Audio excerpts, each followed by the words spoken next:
Si je prends la parole aujourd'hui, c'est pour défendre Ophénia. Oui, je suis peut-être un compte fan, mais c'est pas ce qui va m'empêcher de prendre la parole, bien au contraire. Donc, les choses dont je veux parler aujourd'hui, c'est de ce que Ophénia vit actuellement, en fait. Vous vous rendez pas compte tout l'acharnement qu'elle se prend, les diffamations qui ont à son encontre, puis le plus important, en fait, le cyberharcèlement qu'elle subit. Je crois qu'on a atteint un stade où Ophénia, elle pouvait pas plus s'en prendre, en fait. Clairement. Euh, Déjà, elle se fait cyberharceler, alors que c'est elle qui lutte activement contre le harcèlement. C'est elle qui a inventé un signe contre le harcèlement. Il y a encore, là, aujourd'hui, elle était à une journée pour lutter contre le harcèlement. C'était la journée N'harcèle pas Day à Avignon, où elle était là-bas pour lutter contre le harcèlement. Après, on dit que c'est elle qui harcèle ou que c'est sa communauté ou je sais pas quoi. Mais en fait, au bout d'un moment, il s'agirait d'avoir les bonnes sources et de se renseigner correctement. Et puis, elle est accusée de quoi? Par certains comptes qui se disent enquêteurs ou je sais pas trop quoi, là, je sais pas où ils ont trouvé leur titre, genre Arubi, Keoni et plein d'autres que je citerai pas, mais qui se reconnaîtront très bien, hein. Elle est accusée de faire monter des mineurs en live. Pardon, mais c'est ridicule en fait. Vous pensez vraiment que quand Ophénia elle fait des lives, elle demande à la personne avec qui elle monte, ah t'as quel âge? Ben non en fait. Et puis même quand les petits s'inscrivent sur TikTok, s'il n'y a pas les parents derrière pour surveiller, c'est pas de la faute d'Ophénia. C'est pas de la faute d'Ophénia non plus si TikTok ne demande pas de vérification d'âge au moment de l'inscription. Donc leur argument il est éclaté au sol, clairement. Puis elle est accusée de quoi? D'être trop proche de sa communauté. Mais pardon, depuis quand en fait? Un influenceur qui va poster que des photos, qui va jamais répondre aux messages privés, qui va pas faire de meet-up, on va dire ah tu fais trop la star, je sais pas trop quoi. Par contre, une créatrice de contenu comme Ophénia, qui répond à des gens pour les aider, pour les encourager, pour leur redonner confiance en eux, ou alors qu'elle fait des meet-up tels que la lutte contre le cyberharcèlement, ou alors comme à Octobre Rose, où elle avait fait une marche contre le cancer, où justement elle invite sa communauté à venir, ou alors quand elle fait des lives tous les soirs pour qu'elle appelle le cabinet potin pour aider sa communauté. On n'en parle pas de ça. Non, non, on préfère diffamer, raconter des bêtises. Ouais, BFM TV, pareil, hein. Créer des articles ou des documentaires, enfin, ou je sais pas trop quoi, là, des émissions pour diffamer Ophénia. Ah, ça, ils sont les premiers. Par contre, pour parler de ce qu'elle fait de bien, là, y a personne. Et puis encore, pour vous prouver que Ophénia est bienveillante envers sa communauté, il y a pas si longtemps que ça, il y a une maman atteinte d'un cancer qui va nous quitter malheureusement, une maman en or que franchement j'aime beaucoup, et sa petite fille aussi qui je le rappelle n'a que 13 ans. Oui, elle va perdre sa maman à 13 ans. Euh, Cette maman a contacté Ophénia il y a peu pour réaliser les rêves de sa petite fille, c'est-à-dire rencontrer Ophénia, ce qui a été fait. Mais lors de la première rencontre avec Ophénia, cette maman lui a également fait part que sa petite fille souhaitait faire de l'équitation. Et l'équitation, on le sait tous, c'est quelque chose qui coûte très cher. Et Ophénia, elle a dit, vous inquiétez pas, je vais m'en charger. Elle va réaliser le rêve de cette petite fille. Parce que oui, cette petite fille va perdre sa maman. Et après, on dit que Ophénia, elle est malveillante ou je sais pas quoi, ou on parle de dérive sectaire. Mais pardon, réveillez-vous, en fait, vous vivez dans un autre monde, c'est pas possible.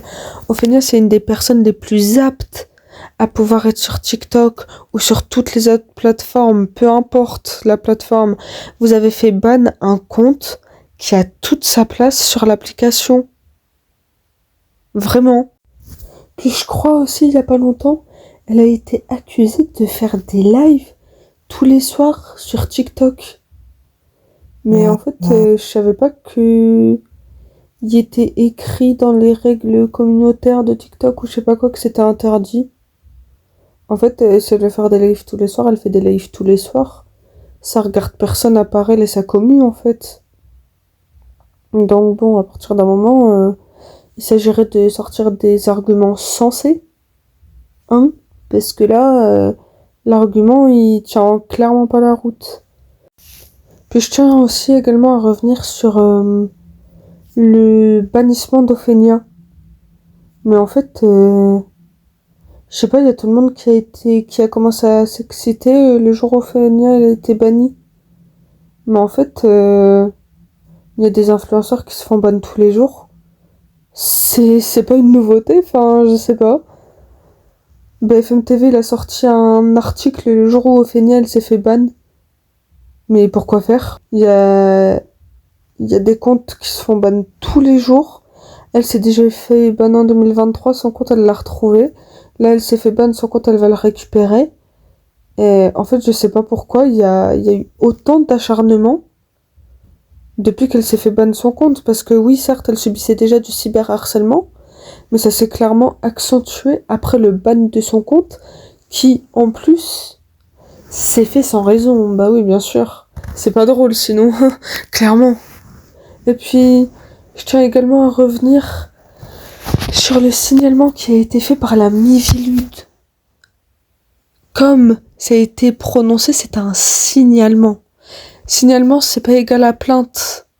Dès qu'on entend signalement, faut pas dire « Ah, je sais pas quoi, Ophénia, elle a eu une plainte » ou je sais pas. Ben non, c'est un signalement. Et pour ceux qui n'étaient pas au courant, son contenu, il a été vérifié. Ils ont rien trouvé d'anormal. Et c'est pas parce qu'il y a un signalement qui a été fait que Ophénia n'est plus présente sur les réseaux. Certes, pour l'instant, elle est peut-être plus présente sur TikTok, quoique elle a d'autres comptes, hein, donc bon, c'est pas ça qui va la décourager. Elle est présente sur YouTube, sur WhatsApp, sur Snap, sur Insta, sur Kik. Il y a tellement de plateformes où elle est présente. Donc bon, c'est pas le bannissement de son compte TikTok qui va l'arrêter, loin de là. Bref, je vais pas m'attarder parce que je pourrais encore parler pendant 3 heures, mais voilà, j'ai dit l'essentiel.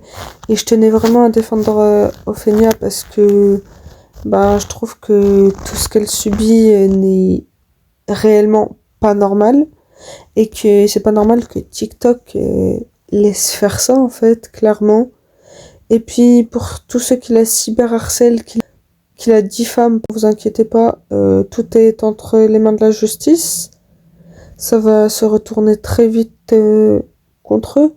Comme on dit, le mensonge prend l'ascenseur, la vérité prend l'escalier. Mais la vérité, ça finit toujours par être rétabli un jour. Et maintenant, j'ai un petit mot pour tous les comptes fans. Pour ceux d'Ophénia, ou pour d'autres comptes fans qui m'entendraient. Déjà, les comptes fans, ça fait des années ça existe, honnêtement. Il n'y a pas que Ophénia qui a des comptes fans, il y a Squeezie, il y a Michou, il y a plein d'influenceurs, il y a Lady Gaga, il y a, enfin, même pas que des influenceurs, des stars du monde entier, quoi, des chanteurs, des acteurs, enfin, plein de monde, quoi, ont des comptes fans. Donc, franchement, si vous faites un compte fan, c'est pour vous. C'est pour personne d'autre, vivez-le à fond et profitez un max, quoi. Et voilà, quoi, enfin, faites pas attention aux haters, franchement, ça en vaut pas la peine, et ne vous rabaissez jamais, quoi, franchement, parce que vous êtes tous magnifiques, franchement, c'est besoin de l'intérieur que de l'extérieur. Je vais finir sur ça pour un petit mot pour Ophénia, même si je sais que tu le sais déjà, j'espère vraiment que tu verras cette vidéo. Au final, je voulais juste te dire que, en fait, t'es juste incroyable, franchement, et que, écoute pas les critiques, en fait, ça en vaut pas la peine. C'est des gens qui sont juste jaloux de ta réussite, parce que toi, tu réussis, t'as une commu qui te soutient, t'as une commu qui te comprend, puis t'es bien entouré, tu vis à fond ce que tu fais, tu aimes ce que tu fais. Enfin, franchement, t'es une créatrice de contenu et une créatrice de souvenirs en or, enfin, t'as le cœur sur la main, t'es toujours prête à aider les gens. Donc honnêtement, tu mérites pas du tout, mais pas du tout ce que tu vis. C'est même pas normal de vivre des trucs comme ça. Je te le dis honnêtement parce que, ben, je le pense. Et franchement, je te jure, change jamais. T'es juste incroyable, en fait. Et j'espère, enfin, je sais même pas pourquoi je dis j'espère parce que ça va continuer encore longtemps. Je continuerai à te défendre et je continuerai à te soutenir et à te suivre encore longtemps. Mais non, franchement, t'es une personne incroyable. Ne change jamais pour personne et écoute pas les critiques, quoi. Juste incroyable, en fait. Je te fais plein de gros bisous. Je t'aime très très fort. Et je tiens à te dire que tu fais du bien à énormément de monde et que, bah, en fait, on est une team et que depuis que ça s'est passé, on est encore plus on fire qu'on l'était déjà. T'abandonneras jamais, quoi, tout simplement. Donc, vis ta vie à fond et fais attention à toi, au fait, c'est le plus important. Mais en tout cas, je t'aime très très fort et fais pas attention aux critiques.